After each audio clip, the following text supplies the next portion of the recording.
எல்லாரும் கைகளை தட்டி கர்த்தருக்கு நன்றி சொல்லுங்க. நாகும் எழுதின தீர்க்கதரிசன புத்தகம் 2வது அதிகாரம், நாகும் எழுதின தீர்க்கதரிசன புத்தகம் 2வது அதிகாரம் 1வது வசனத்தை நாம் தியானிக்க போகிறோம். நாகும் எழுதின தீர்க்கதரிசன புத்தகம் 2வது அதிகாரம் 1வது வசனம் சொல்லுகிறது, சிதறடிக்கிறவன் முகத்துக்கு முன்பாக வருகிறான், அரணை காத்துக்கொள், வழியை காவல் பண்ணு, உன் அறையை கட்டியாய் கட்டிக்கொள், உன் பலனை மிகவும் ஸ்திரப்படுத்து அப்படிங்கிற ஒரு வார்த்தை இந்த இடத்துல நீங்கள் வாசிக்க முடியும். நாகும் என்கிற தீர்க்கதரிசியின் மூலமாய் இஸ்ரவேல் ஜனங்களுக்கு ஆண்டவர் பேசின ஒரு பெரிய ஒரு தீர்க்க தரிசனம். இந்த தீர்க்க தரிசனத்திலே அவர் ஒரு காரியத்தை சொல்லுகிறார், உங்கள் எதிரி உங்களுக்கு விரோதமாய் வருகிறார், உங்கள் எதிரி உங்களுக்கு எதிராய் வரும்போது நீங்கள் அரணை காத்துக் கொள்ளுங்கள், வழியை காவல் பண்ணுங்கள், ஆமென், உங்களுடைய அறையை கட்டியாய் கட்டி கொள்ளுங்கள், உன் பலனை மிகவும் ஸ்திரப்படுத்து என்று சொல்லுகிறார். இக்காலங்களை போல அல்ல முக்காலம். நமக்கு எல்லாருக்குமே தெரியும், முற்காலங்களிலே அரசாட்சி இருந்த காலங்கள். அந்த காலங்களிலே எதிரிகள் வரும்போது அவர்கள் ஒரு பெரிய கோட்டையை கட்டி அந்த எதிரியிலிருந்து தப்பு வைக்கிறதுக்காக சில காரியங்களை செய்வார்கள். எதிரிடத்திலிருந்து விடுவிக்கப்படுவதற்கு நாம் என்ன செய்யணும் அப்படிங்கிற சில ஆலோசனைகளை தீர்க்கதரிசியின் மூலமாய் தீர்க்கதரிசியின் மூலமாய் ராஜாக்களுக்கு சொன்ன ஒரு வார்த்தை. அதிலும் தீர்க்கதரிசி சொல்லக்கூடிய சில வார்த்தைகள் இது வெறும் சாதாரண வார்த்தையாய் தெரியவில்லை. இதுல இருக்கிற சில ஆவிக்குரிய காரியங்கள் மறைந்திருக்கிறதை நீங்கள் பார்க்க முடியும். ஆண்டவருக்கு மகிமை உண்டாகட்டும். அந்நாட்களில் அரசாட்சி ஆளுகிற நாட்களிலே நீங்கள் அரணை காத்துக் கொள்ளுங்கள். ஒரு பெரிய மதில் சுவர்களை அவர்கள் எழுப்புவார்கள். எல்லா அரசாட்சியும் சுத்தி ஒரு ராஜ்யம் இருக்கு என்று சொன்னால், ஒரு நம்முடைய நாட்டிலே சேரன் சோழன் பாண்டியன் போல மனிதர்கள் இருந்தார்கள். நீங்கள் மைசூரிலே திப்பு சுல்தான் போன்றவர்கள் இருந்தார்கள்.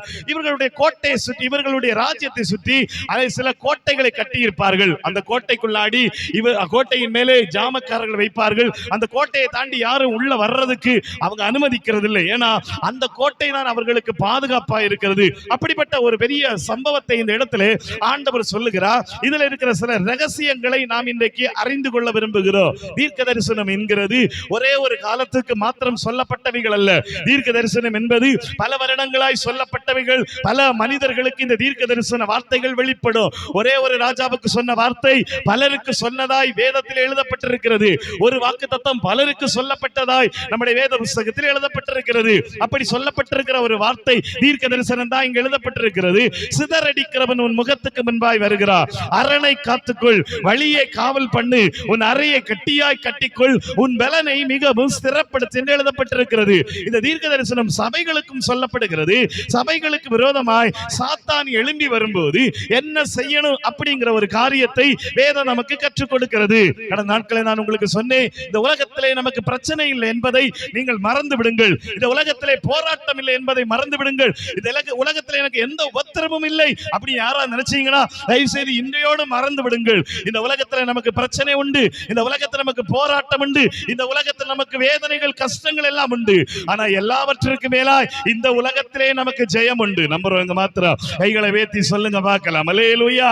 எபேசியருக்கு எழுதின நிருபத்தை நீங்கள் வாசிக்கும் போது, எபேசியருக்கு எழுதின நிருபம் 6வது அதிகாரத்தை நீங்கள் திருப்பிக் கொள்ளுங்கள். எபேசியருக்கு எழுதின நிருபம் 6வது அதிகாரம் 13வது வசனத்திலே பவுல் எபேசி திருச்சபைக்கு சொல்லும்போது சொல்லுகிறார், தீங்கு நாளிலே நீங்கள் அவைகளை எதிர்க்கவும் சகலத்தையும் செய்து முடித்தவர்களாய் நிற்கவும் தேவனுடைய ஆயுதங்களை தரித்துக் கொள்ளுங்கள்.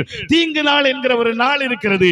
ஏன்னா நமக்கு தீங்கு செய்கிறவன் இருந்து கொண்டே இருக்கிறான். அவன் இன்னும் கைது செய்யப்படவில்லை, அவன் இன்னும் அழிக்கப்படவில்லை.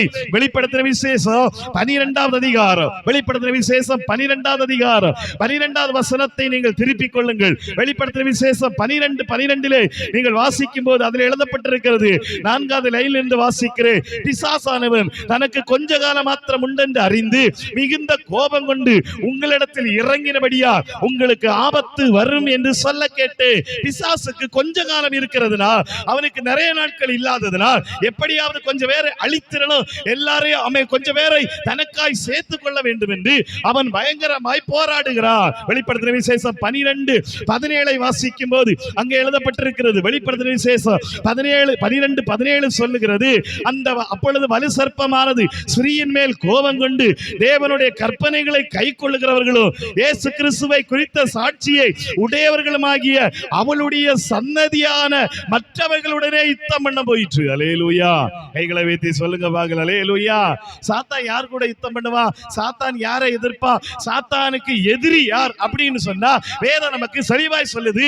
வெளிப்படுத்தின விசேஷம் 12:17 சொல்லுது, ஆண்டவருடைய கற்பனைகளை கை கொள்ளுகிறவர்கள் தேவனுடைய வசனத்தை குறித்து சாட்சியா இருக்கிறவர்கள், ஆண்டவருடைய வசனத்தை குறித்து சாட்சி சொல்லுகிறவர்கள் அல்ல, ஆண்டவருடைய வசனத்தை குறித்து பேசுகிறவர்கள் அல்ல, அதன்படியாய் வாழுகிறவர்கள், கடவுளுடைய கற்பனைகளுக்கு செவி கொடுக்கிறவர்கள், அதன்படியாய் வாழுகிறவர்கள், இவங்க தான் எதிரி. அல்லேலூயா. எல்லா கிறிஸ்தவர்களும் சாத்தானுக்கு எதிரி அல்ல. எல்லா கிறிஸ்தவர்கள் மேலே சாத்தான் பிரச்சனை பண்றது இல்ல. எல்லா கிறிஸ்தவர்களும் சாத்தானுக்கு வேண்டாம். அல்லேலூயா. சோத்திரம். கைகளை வைத்து சொல்லுங்க பார்க்கலாம். அல்லேலூயா. கிறிஸ்தவன் என்பதற்காய் அவன் வேண்டும் என்று பைபிள் சொல்லப்படவில்லை. சாத்தானுக்கு கிறிஸ்தவன் என்பதனால எல்லா கிறிஸ்தவர்களை சாத்தான் எதிர்ப்பான் என்று நம்முடைய சத்திய வேதம் சொல்லல. வேதம் சொல்லுகிறது கர்த்தருடைய கற்பனைகளையும் கர்த்தருடைய வாக்குத்தத்தங்களையும் கர்த்தருடைய வார்த்தைகளையும் தேவனுக்கு முன்பாய் சத்தியமாய் கடைபிடித்து வசனத்தின்படியாய் வாழுகிறவர்கள், இவங்களால தான் சாத்தானுக்கு பிரச்சனை. அல்லேலூயா. சோத்திரம். அல்லேலூயா. குடிகாரனால பிரச்சனை இல்ல. Praise the lord. அல்லேலூயா. பாவம் செய்கிறவனால பிரச்சனை இல்ல. அநியாயம் செய்கிறவனால, அக்கிரமம் செய்கிறவனால பிரச்சனை இல்ல. இவர்களால சாத்தானுக்கு எந்த விதமான நஷ்டமும் இல்ல. ஆனா வெளிப்படுத்தின விசேஷம் 12:11 சொல்லுகிறது, வெளிப்படுத்தின விசேஷம் 12:11 சொல்லுகிறது, மரணம் நேரிடுகிறதா இருந்தாலும் தங்கள் ஜீவனையும் பாராமல் ஆட்டுக்குட்டியின் இரத்தத்தினாலும் தங்கள் சாட்சியின் வசனத்தினாலும் அவனை, இவங்க தான் பிரச்சனை. ஆட்டுக்குட்டியின் இரத்தத்தையும் சாட்சியின் வசனத்தையும் ஒரு மனுஷன் பின்பற்றுவானா, இந்த மனிதன் சாத்தானுடைய ராஜ்யத்தை அழிப்பான். இவனை கண்டுதான் பிசாசுக்கு பயம், இவனாலதான் சாத்தானுக்கு நஷ்டம், இவனாலதான் அநேகர் கடவுளிடத்தில் மாறுவார்கள், இவனாலதான் அநேகர் இயேசுவை ஏற்றுக்கொள்வார்கள். வேற யாரு பேசினாலும் ஏற்றுக்கொள்ள மாட்டார்கள். அல்லேலூயா. சோத்திரம். அல்லேலூயா. நல்லா புரிஞ்சுக்கணும், பைபிள் நமக்கு தெளிவாய் கற்றுக் கொடுக்கிறது, ஆட்டுக்குட்டியானவருடைய இரத்தத்தினாலும் சாட்சியின் வசனத்தினாலும் ஒரு மனிதன் காத்துக் கொள்கிறானா, இவனை வச்சு பிசாசனுடைய ராஜ்யங்கள் அழிக்கப்படும், இவனை வச்சு அவனுடைய கோட்டைகள் தகர்க்கப்படும், இவனை வச்சு அவனுடைய சகல திட்டங்களை கடவுள் உடைப்பா. இப்ப பைபிள் சொல்லுது, அதனால இவனை அழிக்கணும் என்பதற்காக சாத்தான் செயல்பட்டுக் கொண்டிருக்கிறார். எல்லாரும் எதிரி அல்ல, ஆண்டவருக்காய் உண்மையாய் வாழுகிறவர், ஆண்டவருக்காய் சாட்சியாய் இருக்கிறவர், இவங்களை தான் பைபிள் சொல்லுகிறது எதிரி. எல்லா சபையும் சாத்தான் நோண்டி பார்க்கிறது இல்ல. அல்லேலூயா. சோத்திரம். அல்லேலூயா. எல்லா விசுவாசிகளை சாத்தான் நோண்டி பார்க்கிறது இல்ல. எல்லா நோண்டி பார்க்கிறது இல்ல. அல்லேலூயா. அல்லேலூயா. எல்லா பாஸ்டரையும் சாத்தான் நோண்டி பார்க்கிறது இல்ல.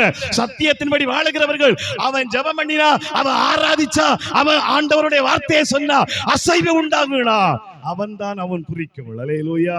இப்ப ஆண்டவர் சொல்றாரு, தீங்கு நாள் வரும்போது நீங்கள் அவனை எதிர்ப்பீர்கள். நம்புறவங்க மாத்திரம் கையை தட்டி ஆண்டவருக்கு நன்றி சொல்லுங்க பார்க்கலாம். அல்ல, கையை தட்டி ஆண்டவருக்கு நன்றி சொல்லுங்க பார்க்கலாம். இவர்களை பார்த்து ஆண்டவர் சொல்லுகிற ஒரு வார்த்தை, அரணை காத்துக்கொள். நகும் எழுதின தீர்க்கதரிசன புஸ்தகம் 2வது அதிகாரம் 1வது வசனத்தை நீங்கள் வாசித்து பார்க்கும்போது அங்கு எழுதப்பட்டிருக்கிறது, நாகும் 2:1 சிதறடிக்கிறவன் உன் முகத்துக்கு முன்பாய் வருகிறார், அரணை காத்துக்கொள் என்று எழுதப்பட்டிருக்கிறது. சத்துரு நமக்கு விரோதமாய் வரும்போது ஆண்டவர் ஒரு காரியத்தை சொல்லுகிறார். நான் ஆரம்பத்தில் உங்களுக்கு சொன்னது போல், எதிரி நம்முடைய கோட்டையை பிடிக்க வரும்போது, நம்முடைய ஜனத்தை சீரழிக்க வரும்போது, அந்த கோட்டையில இருக்கிற பாதுகாப்பு தான் அவனை உள்ள வராவிடாமல் தடுக்கும். அவனை உள்ள வராவிடாமல் தடுக்கிறதுக்கு ஒரு பெரிய முக்கியத்துவம் இருக்கிறது கோட்டை. அந்த கோட்டையை குறித்து அங்கு எழுதப்பட்டிருக்கிறது. நீங்கள் முதலாவது அரணை காத்துக் கொள்ளுங்கள். அல்லேலூயா. எதிரி வரும்போது அந்த அரணிலே எவ்வளவு பாதுகாப்பு இருக்கிறதோ, அந்த அரணிலே வச்சு அவனை முடிக்க நினைக்கிறவர்கள், அந்த அரணிலே வச்சு எதிரிய பின்திரும்ப வைக்கிறவர்கள் தான் உள்ளுக்குள்ள இருக்கிற ஜனங்களை பாதுகாப்பார்கள், உள்ளுக்குள்ள இருக்கிற கர்த்தருடைய பிள்ளைகளை பாதுகாப்பார்கள், உள்ளுக்குள்ள இருக்கிற ஆத்மாவை பாதுகாப்பார்கள். அல்லேலூயா. கைகளை வேத்தி சொல்லுங்க பார்க்கலாம். சத்தமா கைகளை வேத்தி சொல்லுங்க பார்க்கலாம். அல்லேலூயா. ஆண்டவர் சொல்றாரு, இந்த அரண் நமக்கு யார் அரண் அப்படிங்கறத குறித்து எழுதப்பட்டிருக்கிறது. நாகும் 1வது அதிகாரம் 7வது வசனத்தை நீங்கள் வாசிக்கும் போது, நாகும் 1வது அதிகாரம் 7 சொல்லுகிறது, கர்த்தர் நல்லவர், இக்கட்டு நாளிலே அரணான கோட்டை தம்மை நம்புகிறவர்களை அறிந்திருக்கிறார் என்று எழுதப்பட்டிருக்கிறது. இப்ப நான் உங்களுக்கு ஒரு ரகசியத்தை சொல்லி தர விரும்புகிறேன். 1000 பிசாசுகள் வந்தாலும், கோடி பிசாசுகள் வந்தாலும், உலகத்தில் எத்தனை பெரிய மனிதர்கள் எதிர்த்து வந்தாலும், உலகமே உங்களை எதிர்த்தாலும், கடவுள் உங்க கூட இருந்தா உங்க முடிய கூட தொட முடியாது. நம்புறவங்க மாத்திரம் பிரைஸ் தி லார்ட். அல்லேலூயா. நல்லா விசுவாசிச்சு சத்தமா கைய அசைச்சு சொல்லுங்க. தம்பிமார் இல்ல, கைய தூக்குங்க, அசைச்சு சொல்லுங்க.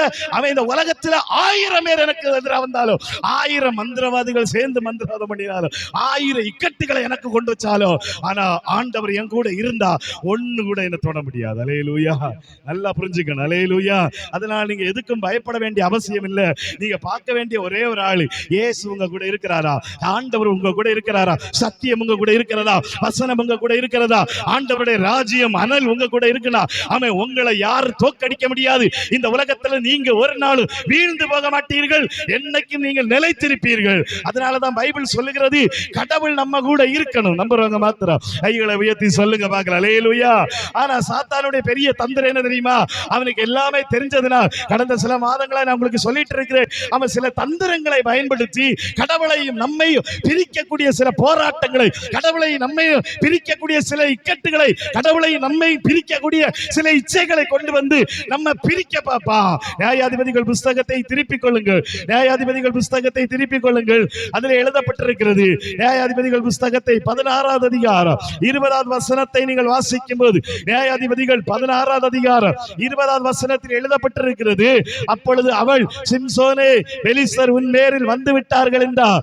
அவன் நித்திரையை விட்டு விழித்து கர்த்தர் தன்னை விட்டு விலகினதை அறியாமல் எப்போதும் போல உதறி போட்டு வெளியே போவேன் என்றார். பெலிஸ்தர் அவனை பிடித்து அவன் கண்களை பிடுங்கி அவனை காசாவுக்கு கொண்டு போய் அவனை 2 வெண்கல விலங்கு போட்டு சிறைச்சாலையிலே மாவரைத்து கொண்டிருக்க வைத்தார்கள். பைபிள் என்ன சொல்லுது? இந்த சிம்சோனை உங்களுக்கு தெரியும், நம்ம எல்லாரும் படிச்சிருக்கிறோம். பயங்கர பலசாலி, எத்தனை பேர் வந்தாலும் அவனை ஒண்ணும் பண்ண முடியாது.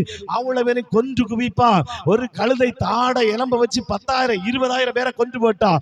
நரிகளை பிடித்து ஒன்றோடு ஒன்று கட்டி அவன் பெலிஸ்தருக்கு நேராக அனுப்பினான். இவன் இப்ப பாருங்க மாவரைக்கிறான். Price the lord. அல்லேலூயா. என்ன காரணம்? என்ன காரணம்? பைபிள் சொல்லுது, கர்த்தர் தன்னை விட்டு போனா. கடவுள் வாரது தெரியும், போறது தெரியாது. அல்லேலூயா. சாத்தான் வாரது தெரியாது, போறது எல்லாருக்கும் ஊருக்கே தெரியும். ஸ்தோத்திரம். அல்லேலூயா. நல்லா புரிஞ்சுக்கணும். ஆண்டவர் உங்ககிட்ட வந்தா உங்களுக்கு தெரியும், ஆண்டவர் உங்ககிட்ட இருக்காரா இல்லையான்னு தெரியாது. சாத்தா உங்ககிட்ட வந்தா தெரியாது, ஆண்டவரை மாதிரி இருக்கும், ஆனா அவன் போகும்போதுதான் தெரியும். நீங்கள் இதை 1 சாமுவேல் புஸ்தகம் 16வது அதிகாரத்தை திருப்பிக் கொள்ளுங்க. 1 சாமுவேல் புஸ்தகம் 16வது அதிகாரத்தை திருப்பிக் கொள்ளுங்க. அதிலே 14வது வசனம் சொல்லுகிறது. 1 சாமுவேல் 16:14 சொல்லுகிறது, கர்த்தருடைய ஆவி அவனை சவுலை விட்டு நீங்கினார். கர்த்தரால் வரவிடப்பட்ட ஒரு பொல்லாத ஆவி அவனை கலங்க பண்ணி கொண்டிருந்தது. பைபிள் எழுதப்பட்டிருக்கிறது, சவுலை விட்டு பரிசுத்த ஆவியானவர் போனார். அவனுக்கு தெரியல. ஆனா அடுத்த வசனம் சொல்லுது, பிசாசு எப்படி வந்தான்னு தெரியல, ஆனா உள்ள வந்ததுக்கு அப்புறமா தெரியுது பிசாசு கலக்கம். அல்லேலூயா. அதே அந்நிய பாஷை தான், அதே கைத்தட்டு தான், அதே புரளக்கம் தான், அதே தீர்க்க தரிசனம் தான், அதே வெளிப்பாடு தான், ஆனா உள்ள வேற. Praise the lord. அல்லேலூயா.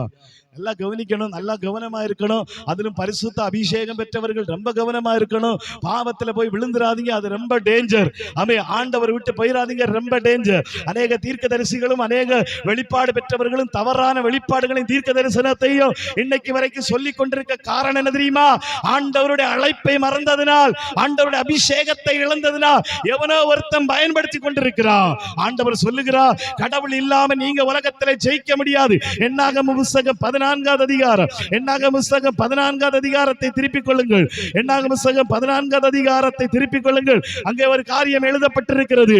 நம்ம எல்லாருக்கும் தெரிந்தபடியாய் 10 பேரை 12 பேரை மோசே கானானுக்கு அனுப்புகிறார். 12 பேர்ல 10 பேர் வந்து சொல்லுகிறார்கள், இந்த கானான் தேசம் மிகவும் மோசமானது, இந்த கானான் தேசம் முழுவதும் நம்ம கொன்றுவாங்க, அவ்வளவு பெரிய ஏனாக்கியர்கள் இருக்கிறார்கள். அல்லேலூயா. கவனிங்க, கைகளை உயர்த்தி. ஆமென். அல்லேலூயா. கவனிக்கிறீங்களா? கைகளை உயர்த்தி சொல்லுங்க. அல்லேலூயா. 10 பேர் வந்து சொல்லுகிறார்கள், கானானுக்குள் போக முடியாது, கானானின் ஜனங்கள் கொடியவர்கள். ஆனா 2 பேர் சொல்றாங்க, இல்ல இல்ல கானானுக்கு போலாம், கடவுள் நம்மை ஜெயிக்க பண்ணுவார்னு சொல்றாங்க. ஆனா இந்த 10 பேரின் பேச்சை நம்பி அவ்வளவு பேர் மோசே மேல, ஆரோனின் மேல, யோசுவாவின் மேல, காலேப்பின் மேல எரியும்படியா கல்லெறிபடி எடுக்கும்போது கடவுளுடைய மகிமை வெளிப்படுது. கடவுள் சொன்னா, இதுவரைக்கும் எகிப்திலிருந்து கொண்டு வந்த ஒருத்தன் கூட கானானுக்கு போக மாட்டான். Praise the lord. அல்லேலூயா. கைகளை வைத்து சொல்லுங்க பார்க்கலாம். அல்லேலூயா. 14வது அதிகாரத்தை திருப்பிக் கொள்ளுங்க. என்னாகமம் 14வது அதிகாரத்தில் எழுதப்பட்டிருக்கிறது. 39வது வசனத்திலிருந்து நீங்கள் வாசித்து பார்த்தால் அங்கு எழுதப்பட்டிருக்கிறது. 40 வாசிக்கிறேன். அதிகாலமே அவர்கள் எழுந்திருந்து, நாங்கள் பாவம் செய்தோம், கர்த்தர் வாக்குத்தத்தம் பண்ணின இடத்திற்கு நாங்கள் போவோம் என்று சொல்லி மலையின் உச்சிலே ஏற துணிந்தார்கள். மோசே அவர்களை நோக்கி, நீங்கள் இப்படி கர்த்தரின் கட்டளைகளை மீறுகிறது என்ன? அது உங்களுக்கு வாய்க்காது. நீங்கள் சத்துருக்களுக்கு முன்பாக முறியடிக்க அடிக்கப்படும்படி ஏறி போகாதிருங்கள், கர்த்தர் உங்கள் நடுவிலே இரார். Price the lord. அல்லேலூயா. கைகளை வைத்து சொல்லுங்க பார்க்கலாம். அல்லேலூயா. இவங்க எங்க இருந்து அழைக்கப்பட்டு வந்தாங்க தெரியுமா? எகிப்திலிருந்து கடவுள் இவங்களை கொண்டு வந்தார். என்ன சொல்லி கொண்டு வந்தார்? இவங்களை கானானுக்கு கொண்டு போவேன்னு சொல்லி கொண்டு வந்தார். பாலும் தேனும் ஓடுகிற கானானிலே இவர்கள் பிரவேசிப்பார்கள் என்று சொல்லி கொண்டு வந்தார். இவர்களுக்கு வாக்குத்தத்தம் இருந்தது. இவர்களுக்கு கானான் என்கிற பெரிய வாக்குத்தத்தமோ, இவர்களுக்கு பெரிய கூடாரங்களும் பெரிய மாளிகைகளும் இருந்தது. ஆனா கடவுள் கொண்டு போகவே இல்லை. Praise the lord. அல்லேலூயா. உங்களுக்கு 1000 வாக்குத்தத்தம் இருக்கலாமா? 1000 தடவை கடவுள் உங்ககிட்ட பேசலாம். 1000 தடவை கடவுள் உங்களுக்கு நான் உங்க கூட இருக்கிற செய்வேன்னு சொல்லலாம். ஆனா கடவுள் உங்க கூட இல்லைன்னு வச்சுக்கோங்க, நீங்க அந்த இடத்துல போய் சேர முடியாது. நீங்க அந்த வாக்குத்தத்தங்களை பெற்றுக்கொள்ள முடியாது. அந்த அற்புதங்களை நீங்கள் பெற்றுக்கொள்ள முடியாது. அந்த அடையாளங்களை நீங்கள் பெற்றுக்கொள்ள முடியாது. ஏன்னா கடவுள் ஒரு நாளும் வாக்குத்தத்தங்களை நிறைவேற்றுறதுக்கு முயற்சி பண்ணல. ஆண்டவர் பரிசுத்தத்தை முக்கியத்துவப்படுத்துகிறார். நம்புறவங்க மாத்திரம் கைகளை வைத்து சொல்லுங்க பார்க்கலாம். அல்லேலூயா. ஒரு அம்மா என்கிட்ட வந்து பேசினாங்க ரொம்ப வருஷத்துக்கு முன்னாடி. ஐயா, ஒரு குடும்பம் அப்படியே ஆண்டவரிடத்துல வந்தது. அவர்கள் ஏற்கனவே கிறிஸ்தவர்கள் தான். ஆனா இப்போ முழுவதுமா இயேசுவிடத்துல வந்தார்கள். இயேசுவிடத்துல வந்த பிற்பாடு எல்லாவற்றையும் இழந்து போனார்கள். எல்லாம் இல்லாமல் இப்ப நிற்கிறதியா நிற்கிறார்கள். ஸ்தோத்திரம். அல்லேலூயா. என்ன காரணம் ஐயா? நான் கேட்டேன். நான் சொன்னேன், அவங்க பார்த்து கடவுள் தப்பு செய்ய மாட்டார். ஸ்தோத்திரம். அல்லேலூயா. கடவுள் தப்பு செய்ய மாட்டார். அவங்க வாழ்க்கை அவங்களுக்கு தெரியுமான்னு தெரியாது. ஆனா அவங்க எப்படி வாழ்ந்தாங்கன்னு தெரியாது. ஆண்டவர் எத்தனை வாக்குத்தத்தம் கொடுத்தாலும் பரிசுத்தத்துக்காய் போராடுகிற கடவுள். கைகளை உயர்த்தி சொல்லுங்க பார்க்கலாம். சத்தமாய் சொல்லுங்க. அல்லேலூயா. அவ்வளவு பேரை எகிப்திலிருந்து கொண்டு வந்தது ஆண்டவர் தான். அவ்வளவு பேரை காப்பாற்றுவேன்னுதான் சொல்லி கொண்டு வந்தா. அவ்வளவு பேரை விடுவிப்பேன்னுதான் சொல்லி கொண்டு வந்தா. அவ்வளவு பேரை கானானுக்குள்ள கொண்டு சேர்த்து பாலும் தேனும் ஓடுகிற தேசத்திலே உங்களை கட்டாத வீட்டிலே நாட்டாத பழங்களை புசிக்க வைப்பேன்னு சொன்னது ஆண்டவர். ஆனா அதே ஆண்டவர் தான் சொல்றாரு, ஒருத்தன் கூட போக மாட்டான். Praise the lord. அல்லேலூயா. வேதத்தில் அழகா எழுதப்பட்டிருக்கிறது, நீதிமான் தன்னுடைய நீதியை விட்டு விழுங்கி போனா அவனுடைய நீதிகளில் ஒன்றும் நினைக்கப்படுவதில்லை. எசேக்கியேல் எழுதின தீர்க்கதரிசன புஸ்தகத்தை திருப்பிக் கொள்ளுங்கள். எசேக்கியேல் எழுதின தீர்க்கதரிசன புஸ்தகத்தை திருப்பிக் கொள்ளுங்கள். 18வது அதிகாரத்தில் எழுதப்பட்டிருக்கிறது. எசேக்கியேல் எழுதின தீர்க்கதரிசன புஸ்தகம் 18வது அதிகாரம் 24வது வசனத்தை நீங்கள் வாசித்தால் அங்கே எழுதப்பட்டிருக்கிறது, நீதிமான் தன் நீதியை விட்டு விலகி அநீதி செய்து துன்மார்க்கன் செய்கிற சகல அருவருப்புகளின்படியும் செய்வானே ஆகி அவன் பிழைப்பானோ, அவன் செய்த அவனுடைய எல்லா நீதிகளும் நினைக்கப்படுவதில்லை. அவன் செய்த தன் துரோகத்திலேயும் தான் செய்த பாவத்திலேயும் சாவான். Praise the lord. அல்லேலூயா. நீங்க ஒரு 10 வருஷத்துக்கு முன்னாடி நல்லவர்களா இருந்திருக்கலாம், அல்லது ஒரு 15 வருஷத்துக்கு முன்னாடி இயேசுவுக்காக உயிரை கொடுப்பதற்கு நின்றிருக்கலாம். நீங்க ஒரு 5 வருஷத்துக்கு முன்னாடி இயேசுவுக்காக என்ன வேணாலும் இழந்திருக்கலாம். ஆனா இன்றைக்கு நாளைக்கு நாளை கழிச்சு உங்களுடைய ஆத்மா எப்படி மாறுதோ அத போலதான் உங்களுக்கு நியாய தீர்ப்பு. ஆண்டவர் சொன்னார், கடைசி வரைக்கும் நிலைச்சு நிற்கிறவனே ரட்சிக்கப்படுவான். என்னைக்கும் 1980 நான் அப்படி இருந்தேன், 90 அப்படி இருந்தேன், 2000 இருந்தேன், இல்ல 2004 2025 எப்படி இருக்க போறீங்க? அல்லேலூயா. கைகளை வைத்து சொல்லுங்க பார்க்கலாம். அல்லேலூயா. 2ஆம் புத்தகத்துக்கு திரும்புங்க. 14வது அதிகாரம். 2ஆம் புத்தகம் 14வது அதிகாரத்தில் எழுதப்பட்டிருக்கிறது. 2ஆம் புத்தகம் 14வது அதிகாரத்தில் மோசே அவர்களை பார்த்து சொல்லுகிறார், போகாதே போகாதே என்று சொல்லும்போது வேதம் சொல்லுது, 43வது வசனம் சொல்லுது, அமலேக்கியரும் கானானியர் அங்கே உங்களுக்கு முன்னே இருக்கிறார்கள், பட்டயத்தால் விழுவீர்கள், நீங்கள் கர்த்தரை விட்டு பின்வாங்கினபடியா கர்த்தர் உங்களோட இருக்க மாட்டார் என்றார். ஆனாலும் அவர்கள் மலையில் உச்சியில ஏற துணிந்தார்கள். கர்த்தருடைய உடன்படிக்கையின் பெட்டியும் மோசேயும் பாளையத்தை விட்டு போகவில்லை. அப்பொழுது அமலேக்கியரும் கானானியரும் அந்த மலையிலிருந்து இறங்கி வந்து அவர்களை முறியடித்து அவர்களை ஓர்மா மட்டும் துரத்தினார்கள். வேதம் சொல்லுது, ஆண்டவர் இல்லாம போனீங்கன்னா கண்டிப்பா நீங்க ஜெயிக்க மாட்டீங்க, நீங்க வாழ்க்கையில முன்னேற முடியாது, நீங்க ஒரு உயர்ந்த ஸ்தானத்துக்குள் வர முடியாது, தேவனுடைய வாக்குத்தத்தங்களை நீங்கள் பெற்றுக்கொள்ளவும் முடியாது. Praise the lord. அல்லேலூயா. அதனாலதான் கடவுள் சொல்லுகிறார், கடவுள் என்கிற அரணை காத்துக் கொள்ளுங்கள். அல்லேலூயா. சத்தமா கைகளை வைத்து சொல்லுங்க. அல்லேலூயா. எரேமியா புத்தகத்தை திருப்பிக் கொள்ளுங்கள். ஆண்டவருடைய அரண் என்ன என்கிற முதலாவது ஒரு காரியத்தை பார்க்க போகிறோம். எரேமியா புத்தகத்தை திருப்பிக் கொள்ளுங்கள். 42வது அதிகாரம். எரேமியா புத்தகம் 42வது அதிகாரம் 10வது வசனம், 11வது வசனம், 12வது வசனம் என்ன சொல்லுது? பைபிள் வச்சிருக்கவங்க எல்லாம் தரீங்க, பைபிள் வச்சிருக்கவங்க எல்லாம் தரீங்க. எரேமியா 42 தம்பிமாரு தரீங்க, பைபிளை தர 42 11 10, 11, 12 என்ன சொல்லுது? நீங்கள் இந்த தேசத்திலே தரித்திருந்தால் நான் உங்களை கட்டுவேன், உங்களை இடிக்க மாட்டேன், உங்களை நாட்டுவேன், உங்களை பிடுங்க மாட்டேன். நான் உங்களுக்கு செய்திருக்கிற தீங்கிற்கு மனஸ்தாபப்பட்டு நீங்கள் பயப்படுகிற பாபிலோன் ராஜாவுக்கு பயப்பட வேண்டாம், அவனுக்கு பயப்படாதிருப்பீர்களாக என்று கர்த்தர் சொல்லுகிறார். உங்களை ரட்சிக்கும்படிக்கு, உங்களை அவன் கைக்கு தப்புவிக்கும்படிக்கு நான் உங்களுடனே கூட இருந்து அவன் உங்களுக்கு இறங்குகிறதுக்கும் உங்கள் சுய தேசத்திற்கு உங்களை திரும்பி வர பண்றதுக்கும் உங்களுக்கு இரக்கம் செய்வேன் அப்படின்னு ஒரு வார்த்தை சொல்றாரு. இந்த வீட்டுல போய் இதை நீங்க கொஞ்சம் வாசி பாருங்க. அவன் நேபுகாத்நேச்சார் இஸ்ரவேலை சிறைபிடிக்க வருகிறான். முதலாவது பெரிய பெரிய ஆட்களை, பெரிய பெரிய பிரபுக்களை, ராஜாக்களை கொண்டு போகிறார். இரண்டாவது அதைவிட குறுகினவர்களை கொண்டு போகிறார். மூணாவது கொஞ்சம் பேரை கொண்டு வரா. அடுத்து வரும்போது அவன் ஏழைகளையும் ஒடுக்கப்பட்டவர்களையும் கொண்டு வருகிறான். பிரைஸ் தி லார்ட், ஹல்லேலூயா. எல்லாராலும் ஒதுக்கப்பட்ட ஜனங்கள் கொஞ்சம் இருக்காங்க. இவங்களுக்குள்ள ஒரு பெரிய பயம் உண்டாயிருச்சு. நாம இந்த தேசத்துல இருக்கணுமா போணுமா அப்படின்னு சொல்லும் போது ஆண்டவர் சொல்றாரு, நீங்க பயப்படாதீங்க, நான் உங்க கூட இருப்பேன். கைகளை வைத்து சொல்லுங்க, சத்தமாய் சொல்லுங்க, ஹல்லேலூயா. பக்கத்து உங்களை பார்த்து சொல்லுங்க, பயப்படாதீங்க. தம்பி மறுக்கு சும்மா அப்படிங்க, பயப்படாதீங்க, பயப்படாதீங்க, பயப்படாதீங்க, கர்த்தர் உங்க கூட இருப்பார். பிரைஸ் தி லார்ட், ஹல்லேலூயா. ஆனா வேதத்தில் எழுதப்பட்டிருக்கிறது, அவங்க கடவுளுடைய வார்த்தையை நம்பல, ஆண்டவருடைய சத்தத்துக்கு செவி கொடுக்காததனால் ஓடி போனார்கள், கடவுள் அவர்களை கைவிட்டார். ஸ்தோத்திரம், ஹல்லேலூயா. சத்தமாய் சொல்லுங்கள், ஹல்லேலூயா. வேதத்தில் எழுதப்பட்டிருக்கிறது, கடவுளுடைய அழைப்பை மாறி, கடவுளுடைய தெரிந்து கொள்ளுதலை மாறி, கடவுள் உங்களுக்கு வச்சிருக்கிற திட்டத்தை மாறி, கடவுள் உங்களுக்கு வச்சு குறிச்சிருக்கிற ஆசீர்வாதத்தை மாறி நீங்க எங்க கால் வச்சாலும் அது வழங்காது. ஹல்லேலூயா, ஸ்தோத்திரம், ஹல்லேலூயா. ஆமென். வழங்கினவர்களுக்காய் ஸ்தோத்திரம், ஹல்லேலூயா. புரியுதா? கடவுள் சொன்ன வார்த்தையை மீறி, கடவுள் சொன்ன காரியத்தை மீறி, கடவுள் கொடுத்த அழைப்பை மீறி, கடவுள் கொடுத்த வாக்குத்தத்தத்தை மீறி என்ன செஞ்சாலும் நடக்காது. அதுதான் பைபிள் நமக்கு கற்றுக் கொடுக்கிறது. ஆண்டவர் சொல்லுகிறார், தேவனுடைய சமூகத்துல தான் நமக்கு பாதுகாப்பு, கர்த்தருடைய திட்டத்துல தான் பாதுகாப்பு. உபாகம புத்தகம் 23வது அதிகாரத்தை திருப்பிக் கொள்ளுங்க. உபாகம புத்தகம் 23வது அதிகாரத்தை திருப்பிக் கொள்ளுங்க. அதுல அழகான ஒரு வார்த்தை ஆண்டவர் சொல்லுகிறார். 23வது அதிகாரம் உபாகம் 23ஐ நீங்கள் திருப்பிக் கொள்ளும் போது அதிலே 14வது வசனத்தில் எழுதப்பட்டிருக்கிறது. உபாகம் 23:14 சொல்லுது, உன் தேவனாகிய கர்த்தர் உன்னை ரட்சிக்கவும் உன் சத்துருக்களை உனக்கு ஒப்புக் கொடுக்கவும் உன் பாளையத்திற்குள்ளே உலாவிக் கொண்டிருக்கிறார். ஆகையால் அவர் உன்னிடத்தில் அசுசியான காரியத்தை கண்டு உன்னை விட்டு போகாதபடிக்கு உன் பாளையம் சுத்தமா இருக்கட்டும். ஆண்டவர் சொல்றாரு, கடவுள் உங்களுக்குள்ளேயே உலாவிட்டு இருக்கிறாரா, கடவுள் சபையிலே உலாவிட்டு இருக்கிறாரா, கடவுள் வீட்டிலே உலாவிட்டு இருக்கிறாரா, கடவுள் உங்களை சுத்தியே உலாவிட்டு இருக்கிறார், கடவுள் உங்களையே சுத்தி சுத்தி வந்துட்டு இருக்கிறார். ஆண்டவர் சொல்லுகிறார், எதுக்கு வர்றாரு தெரியுமா? அழகாய் சொல்லுது, உங்களை ரட்சிக்கும்படியா, அவன் உங்களுடைய எதிராளியில் இருந்து உங்களை காப்பாற்றும்படியா, அவன் உங்களை ரட்சிக்கவும் உங்களை சத்துருக்களை உனக்கு ஒப்பு கொடுக்கவும் சாத்தானை உங்க காலின் கீழே மிதிக்கவும் தேவன் உங்களை சுத்திட்டு வர்றாரு. ஆண்டவர் சொல்றாரு, எந்த அசுசியம் கண்டு உங்களை விட்டு போயிடக்கூடாது. ஹல்லேலூயா. இப்ப கொஞ்சம் யோசிச்சு பாருங்களேன், உங்களுடைய சிந்தனை எப்படி இருக்கு, உங்களுடைய எண்ணங்கள் எப்படி இருக்கு, உங்களுடைய இருதயம் எப்படி இருக்கு, உங்க பேச்சு எப்படி இருக்கு, உங்க நடவடிக்கை எப்படி இருக்கு? எல்லாம் கடவுளை கொண்டு வர்றது மாதிரி இருக்கா, இல்ல கடவுளை விரட்டுறது மாதிரி இருக்கா? ஹல்லேலூயா, சோத்திரம், ஹல்லேலூயா.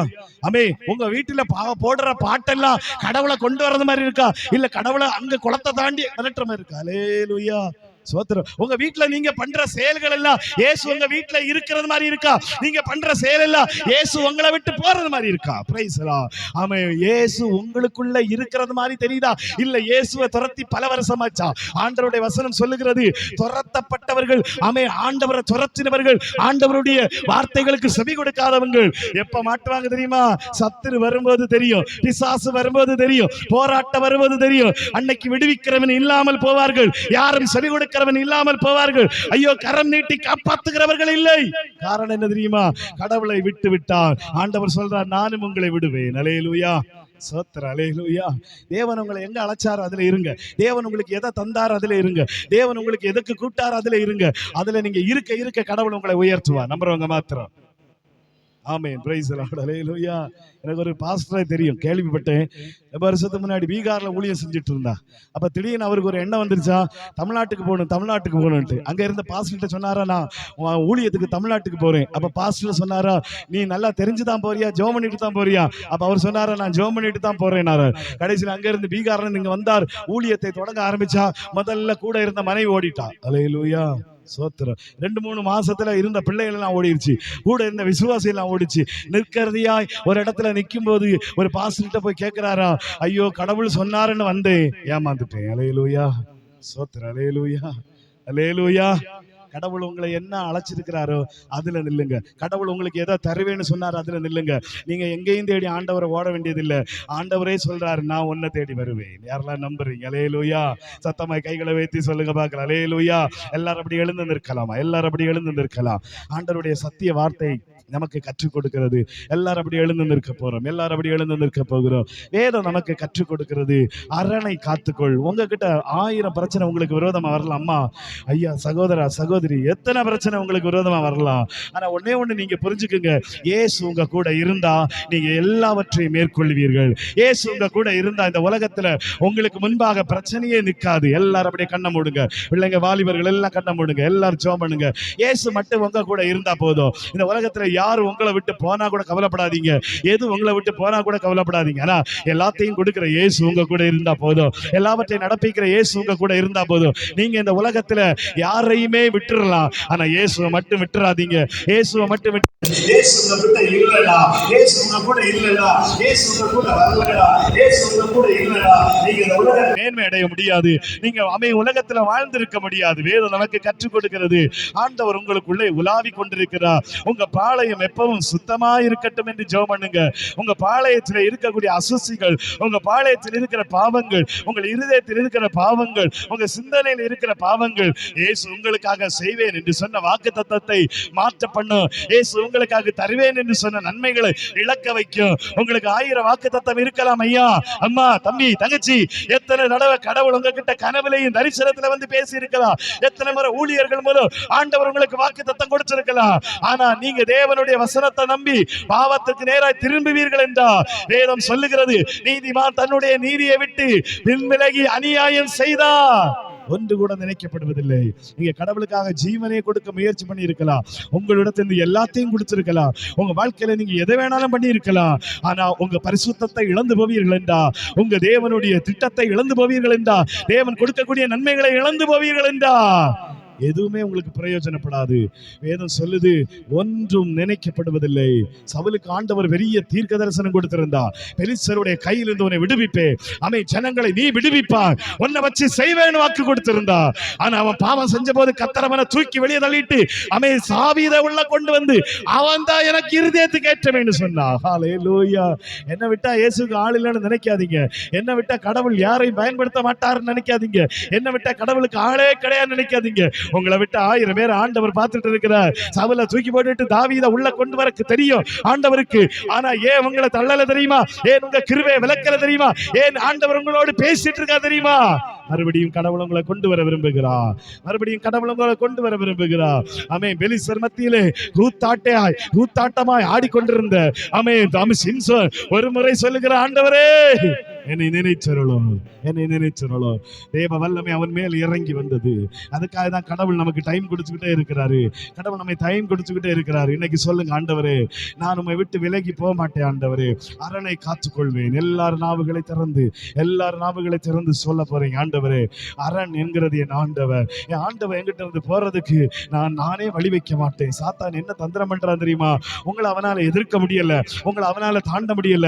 நீங்க அவனுடைய ராஜ்யத்தை அழிக்கும் போது உங்களை வச்சே உங்களை அழிக்கிறதுக்கு பிளான் பண்றான், உங்களை வச்சே உங்களை நாசப்படுத்துறதுக்கு பிளான் பண்றான். அதனாலதான் அநேக பாவங்களை ரகசியமா உங்களுக்கு கொண்டு வந்து யாருக்கு தெரியாம செய்ய வச்சு, யாருக்கு தெரியாம உங்க கையை பிடிச்சிட்டு போய் நல்ல இன்பத்தை காட்டி, உலகத்தின் ஐஸ்வர்யத்தை காட்டி, உலகத்தின் சந்தோஷத்தை காட்டி உங்களை மதிமயங்க பண்ணி கொண்டிருக்கிறான். இன்னைக்கு ஆண்டவர் உங்களோடு பேசி கொண்டிருக்கிறார். ஆண்டவர் உங்களோடு பேசி கொண்டிருக்கிறார். நோ, இல்ல இல்ல இல்ல, உங்களால் அவனுக்கு அழிவு இருக்கிறது, உங்களால் அவனுக்கு இழப்பு இருக்கிற. அதனாலதான் உங்க மேல டார்கெட் வச்சுட்டு இருக்கிறான். அதனாலதான் சாத்தான் உங்களை பயன்படுத்திட்டு இருக்கிறான். இன்னைக்கு சொல்லுங்க, இல்ல ஆண்டவரே, இல்ல ஆண்டவரே, சாத்தான் காட்டுகிற எதுவும் எனக்கு வேண்டாம், உலகம் காட்டுகிற எதுவும் வேண்டாம், என் தேவனுக்காக நான் நிற்க விரும்புகிறேன் சொல்லி பாருங்க. அரணை விட்டு வெளியே போயிடாதீங்க. அரணை விட்டு வெளியே வெளியே போயிடாதீங்க. அந்த அரண் தான் இயேசு. ஹalleluya. இயேசுவுக்கு பிரியமில்லாததை செஞ்சிராதீங்க. அசூசியான காரியங்களை பண்ணிராதீங்க. ஆண்டவர் உங்களை விட்டு போயிருவா. அங்களை விட்டு போனதுக்கு அப்புறம் நீங்க சாத்தானை எதிர்க்க முடியாது, உலகத்தை எதிர்க்க முடியாது, நீங்க பிரச்சனையை எதிர்க்க முடியாது, போராட்டத்தை எதிர்க்க முடியாது. ஹalleluya. நொந்து போனவர்களாய் போய் விடுவீர்கள். ஆனா இயேசு உங்க கூட இருந்தா நீங்க யோர்தானுக்கு முன்னாடியும் ஜெயிப்பீங்க, செங்கடலுக்கு முன்னாடியும் ஜெயிப்பீங்க, எரிகோ வந்தாலும் இடிப்பீர்கள். ஹalleluya. இயேசு உங்க கூட இருந்தா இந்த உலகத்துல நீங்க எதையும் சமாளிப்பீர்கள். இயேசு உங்க கூட இருந்தா இந்த உலகத்துல நீங்க எதையும் மேற்கொள்வீர்கள். ஹalleluya. இயேசுவிடத்துல சொல்லுங்க, ஆண்டவரே ஆமே உமக்கு பிரியமானதை செய்து வாழ எனக்கு உதவி செய்யும் ஆண்டவரே. ஹalleluya. கடவுள் அழைச்ச அழைப்பை விட்டுறாதீங்க. ஆண்டவருக்கு நீங்க பண்ண பொருத்தனை மறந்துடாதீங்க. ஆண்டவருக்கு நீங்க கொடுத்த அர்ப்பணிப்பை மறந்துடாதீங்க. கடவுளுக்காக நீங்க சொன்ன வார்த்தைகளை மறந்துடாதீங்க. ஆண்டவரோடு வாழுவேன்னு சொன்ன வார்த்தைகளை மறந்துடாதீங்க. இயேசு உங்க கூட இருப்பா. இயேசு உங்க கூட இருந்தாருன்னா சாத்தா உங்க பக்கத்துல வர முடியாது. 1000 திட்டங்களை போட்டாலும் 1001வது திட்டத்தை நம்ம ஆண்டவர் தான் போடுவா. அவன் 1000 திட்டத்தை போட்டு உங்களை கீழே தள்ள விரும்பினா 1001வது திட்டம் இயேசு உங்களுக்காக போட ஆரம்பிப்பா. உங்களை பலப்படுத்த ஆரம்பிப்பா. உங்களை வெளியே கொண்டு வர ஆரம்பிப்பா. நீங்க ஜெயிக்க ஆரம்பிப்பீர்கள். ஹalleluya.